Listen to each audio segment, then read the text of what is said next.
Assalamualaikum warahmatullahi wabarakatuh. Salam sejahtera bagi kita semua. Shalom, Om Swastiastu, Namo Buddhaya, Salam Kebajikan. Kami dari kelompok 22 Diazepam akan menampilkan video sosial project mengenai Diazepam. Sebelum itu, kami akan memperkenalkan diri terlebih dahulu. Namaku Yulia Damayanti dari Fakultas Vokasi, jurusan Paramedik Veteriner. Perkenalkan, nama saya Vita Aulia Setiabudi dari Fakultas Sains dan Teknologi Program Studi Biologi, asal dari Sidoarjo. Assalamualaikum warahmatullahi wabarakatuh. Perkenalkan, nama saya Wardia Yasmina dari Fakultas Vokasi jurusan D3 Perpajakan, asal dari Banjarmasin. Saya Windayu Dwirianti dari Fakultas Ekonomi Bisnis jurusan Manajemen. Saya berasal dari Mojokerto. Perkenalkan, nama saya Wulandianing Ratri dari Fakultas Vokasi Prodi Teknik Gigi. Saya berasal dari Surabaya. Perkenalkan, nama saya Yuvita Kristiani Widiatno dari Fakultas Kedokteran Program Studi Kedokteran asal Surabaya. Halo, perkenalkan, aku Yudia Rahmawati dari Fakultas Ilmu Sosial dan Ilmu Politik, Prodi Sosiologi. Perkenalkan, nama saya Yuliatul Rahmah dari Fakultas Ilmu Budaya, Prodi Bahasa dan Sastra Inggris. Saya berasal dari Kediri. Perkenalkan, nama saya Yunita Azalia Miranda Dewi dari Fakultas Ilmu Sosial dan Ilmu Politik, Program Studi Ilmu Administrasi Negara, asal dari Sidoarjo. Assalamualaikum warahmatullahi wabarakatuh. Perkenalkan, nama saya Yustika Kotrunada. Saya dari Fakultas Kedokteran, jurusan Kebidanan, Universitas Airlangga. Asal saya dari Kepulauan Riau. Perkenalkan, nama saya Justina Dunastipi dari Fakultas Vokasi Program Studi D3 Manajemen Perhotelan, asal dari Madiun. Perkenalkan, nama saya Yusuf Akbar Santoso dari Fakultas Ekonomi dan Bisnis, Prodi Manajemen, asalnya dari Sidoarjo. Halo, aku Zarina Syakira, aku dari Fakultas Vokasi, Prodi D3 Kepariwisataan, asal aku dari Surabaya. Diazepam bekerja dengan cara mempengaruhi neurotransmitter yang berfungsi memancarkan sinyal ke sel otak. Obat ini digunakan untuk mengatasi gangguan kecemasan, kejang-kejang, gejala putus alkohol akut, serta digunakan pada obat bius. Kandungan diazepam pada tablet mengandung 5 mg. Pada kandungan diazepam injeksi mengandung 5 mg. Diazepam termasuk ke dalam golongan benzodiazepin, kategori obat resep. Bentuk sediaan obat bisa berupa tablet, infus, maupun rektal. Benzodiazepin sendiri adalah golongan obat penenang atau sedatif yang digunakan untuk membantu dalam menenangkan pikiran dan melemaskan otot-otot yang tegang. Benzodiazepin digunakan sebagai pengobatan pada kondisi-kondisi tertentu seperti yang telah dijelaskan tadi. Nah, selain untuk mengatasi kejang dan gangguan kecemasan, diazepam juga digunakan untuk mengatasi gejala putus zat akibat alkohol, insomnia, serta obat penenang sebelum melakukan tindakan medis khusus, misalnya sebelum operasi. Obat ini bekerja dengan cara memengaruhi sistem syaraf pusat yang akan mengakibatkan syaraf otak menjadi kurang responsif terhadap rangsangan, sehingga menimbulkan efek yang menenangkan. Kategori resep dan merek dagang diazepam meliputi Neurido, Neuroval, Opineuron, Potensik, Proneuron, Stesolid, Valdimax, dan Valisan B. Kategori obat dan bentuk sediaan: tablet, gangguan kecemasan berat, anak-anak dan orang dewasa 2 mg 3 kali sehari, maksimal 30 mg sehari. Lansia tidak boleh melebihi dari setengah dosis orang dewasa. Insomnia, anak-anak 1-2,5 mg 3-4 kali sehari. Dewasa 5-12 mg dikonsumsi sebelum tidur malam. Lansia tidak boleh melebihi setengah dari dosis orang dewasa. Kemudian terdapat kandungan diazepam dalam obat muscle spasm atau otot tegang.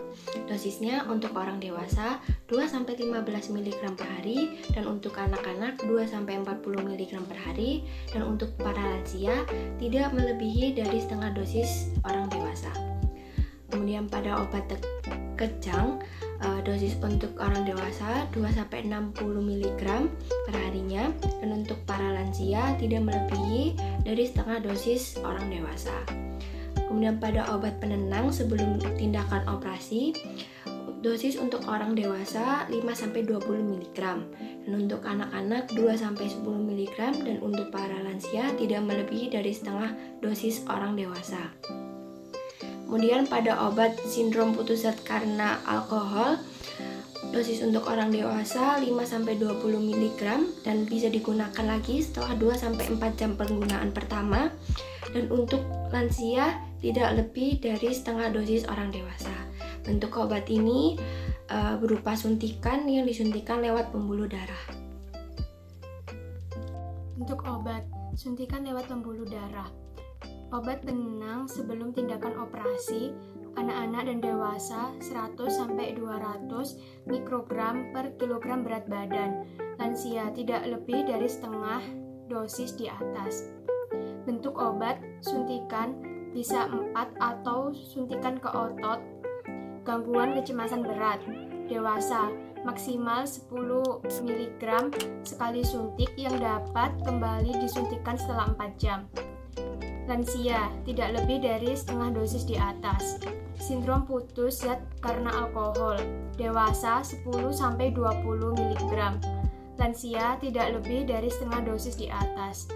Muscle spasm, dewasa 10 mg yang dapat disuntikan kembali setelah 4 jam. Anak-anak 0,04 sampai 0,3 mg per kilogram berat badan tiap 2-4 jam hingga dosis mencapai 0,6 mg per kilogram berat badan selama 8 jam. Lansia tidak lebih dari setengah dosis orang dewasa. Kejang, dewasa 5-10 mg melalui suntikan 4 dan diulangi tiap 10-15 menit hingga dosis mencapai 30 mg. Bayi usia 30 hari sampai anak-anak usia 5 tahun 0,1-0,5 mg melalui suntikan 4 bisa disuntikan lagi tiap 2-5 menit sehingga dosis mencapai 5-10 mg. Anak usia di atas 5 tahun 1 mg yang diulang tiap 2-5 menit, dosis maksimal 10 mg per hari. Lansia tidak lebih dari setengah dosis orang dewasa. Bentuk obat preparat melalui dubur atau supositorial. Gangguan kecemasan tingkat berat dan muscle spasm. Dewasa 500 mikrogram per kilogram berat badan dapat diulang setelah 12 jam jika diperlukan. Lansia tidak lebih dari setengah dosis orang dewasa. Kejang, dewasa 200-500 mikrogram per kilogram berat badan yang dapat digunakan lagi setelah 4-12 jam jika diperlukan. Dosis maksimal 30 mg per hari. Anak usia 2-5 tahun 500 mikrogram per kilogram berat badan. Anak usia 6-11 tahun 300 mikrogram per kilogram berat badan. Anak usia 12 tahun atau lebih 200 mikrogram per kilogram berat badan. Dosis di atas diberikan kembali 1 kali setelah 4-12 jam jika diperlukan. Lansia tidak lebih dari setengah dosis dewasa. Dosis diazepam 1. Penggunaan dalam dosis normal diberikan kepada penderita gangguan tidur dengan dosis harian rata-rata adalah 15 mg. Apabila overdosis akan mengakibatkan semua gerak refleks menurut dan terjadi gangguan fungsi organ karena adanya akumulasi metabolik aktif diazepam. Terima kasih. Penggunaan diazepam dikontrol secara nasional dan global. secara nasional penggunaan diazepam diatur melalui Undang-Undang Nomor 5 Tahun 1997 tentang psikotropika. Sedangkan secara global melalui Convention of Psychotropic Substance of 1971 yang telah diratifikasi melalui Undang-Undang Nomor 8 Tahun 1997 tentang pengesahan Konvensi Psikotropika 1971. Pengaturan tersebut bertujuan untuk menjamin ketersediaannya guna kepentingan kesehatan dan ilmu pengetahuan serta mencegah terjadinya penyalahgunaan. Diazepam diindikasikan untuk orang-orang yang sedang menjalani terapi kecemasan. Selain itu, diazepam juga digunakan sebagai hipnotik, antikonvulsi, pelemas otot, dan juga induksi anestesi. Diazepam juga digunakan bagi orang-orang yang terdampak gejala putus zat akibat alkohol, serta obat penenang sebelum tindakan medis khusus, contohnya operasi. Yang memakai diazepam adalah orang yang memiliki masalah kesehatan berupa kecemasan yang berlebihan. Diazepam penting untuk di bidang kesehatan, sehingga diazepam akan tetap ada. Walaupun diazepam termasuk golongan psikotropika, yaitu menurunkan rangsangan sistem kerja syaraf dan menyebabkan kecanduan, namun diazepam ini diserap oleh tenaga ahli agar aman pengonsumsiannya guna penanganan masalah kesehatan tertentu. Dalam artian, diazepam tetap digunakan dalam resep dokter. Konteks masalah berasal dari si pemakai itu sendiri. Apakah dia mengikuti petunjuk atau disalahgunakan untuk kebutuhan candunya? Diazepam adalah obat penenang yang dibeli dengan surat resep. Orang yang mengonsumsi diazepam akan merasa rileks karena memang diazepam adalah obat penenang. Poin-poin yang dapat diambil yaitu terdapat dua kategori pemakai, pemakai yang perlu dan penyalahguna. Pemakai yang perlu adalah pemakai yang dalam hal medis telah direkomendasikan dokter melalui resep. Biasanya pengonsumsi diazepam terkena masalah gangguan kecemasan. Dan orang yang mengonsumsi merupakan orang yang dalam penanganan atau pantauan medis. Diazepam diindikasikan kepada orang-orang yang memiliki kecemasan berlebih. Orang-orang yang dapat mengonsumsi diazepam ini merupakan penerima rekomendasi dari resep dokter. Selain digunakan untuk penenang kecemasan, diazepam juga dikonsumsi untuk tindakan medis lainnya, seperti pada sebelum operasi dan gejala putus zat. Efek samping dari penggunaan diazepam ini akan umum dirasakan oleh pasien apabila gejala yang dirasakan cenderung ringan dan rasa sakit atau tidak nyaman ini akan hilang dalam beberapa hari atau beberapa minggu.